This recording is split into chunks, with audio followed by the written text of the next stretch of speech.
বলবো তুমি তুমি আমার মামা। কি মামা? নাউজুবিল্লাহ, আস্তাগফিরুল্লাহ, তোবা তোবা, তোমার আগে তো ভালো ছিল। আল্লাহ রে, মানে আমার বাপ তোমার ভাই, আমি তোমার বাগদারে তুমি কি করছো? বলবো বলবো এই গোলার ভিতরে আমি চিনি না। কি? আমি গোলামের বোন? আল্লাহ রে, আমি বলে গোলামের বোন? তুমি গোলামের ভিতরে বিয়ে করছো না?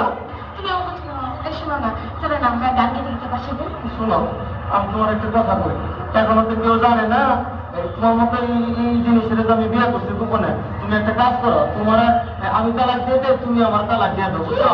হ্যাঁ ঠিকই করছি, নাহলে কাম করো, তোমার দুটো পায়ে ধরি, তোমার পায়ে জুতা দেয় না, 14 গোষ্ঠীর কপালে দুটো বাড়ি দাও, আমার কপালে তো একটা বাড়ি দাও, বাসার মধ্যে একটা লাঠি দিয়ে বাংলা হারিকা দিয়ে দাও, আমার মতো আমি গান গাইতে গাইতে যাই।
তুমি আমার কবুতরের বাচ্চা, তুমি আমার ক্যান্টা ফুল, তুমি আমার অন্ধকারের হারিকার, তুমি আমার বর্ষাকালে রাতি, তুমি আমার উড়োজাহাজের হেল্পার, তুমি আমার হিন্দি ছবির নায়িকা। তবে এত বাধা কেন আমাদের? তুমি চাইলেই সব হবে না, আমি চাইলে সব হবে না। ওই মাতবরের কাছে আমাদের জমি বন্ধক রয়েছে, আব্বা কথা দিয়েছে ওর সঙ্গে আমার বিয়ে দেবে, আর আমার যদি বিয়ে না হয় ওর সাথে ওই জমি জায়গা কিচ্ছু ফেরত দেবে না। কিন্তু কিন্তু তুমি চিন্তা করো না, ওই বুড়ো বেশি দিন লাস্টিং করবে না, তখন তুমি হবে আমার হৃদয়ের রাজ্যের রাজা। একই তুমি কাঁদছো? কই, আমি তো কাঁদছি না, আমাকে দেখ, আমার বুকে তো কোনো কান্না নেই। তোমার চোখের পানি, চোখে যেন কি পড়লো। আমার কথা শোনো তুমি। আমাকে কোনো কথা বলো না, আমাকে একটু সিঙ্গেল থাকতে দাও, আমাকে একটু সিঙ্গেল থাকতে দাও।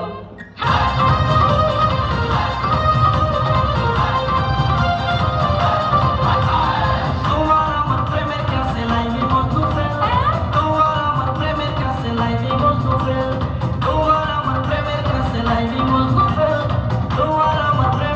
লাইলি মুসফেল কিসের সিঁড়ি কিসের ফরহাদ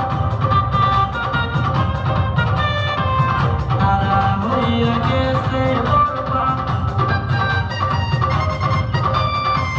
কিসের সিঁড়ি কিসের ফরহাদ তারা হইয়া গেছে বরবাদ চণ্ডীদাসা রোজকিনী নাই রে এখন কয় কি? তোমার আমার প্রেমের কাছে লাইলি মুসফেল তোমার আমার প্রেমের কাছে লাইলি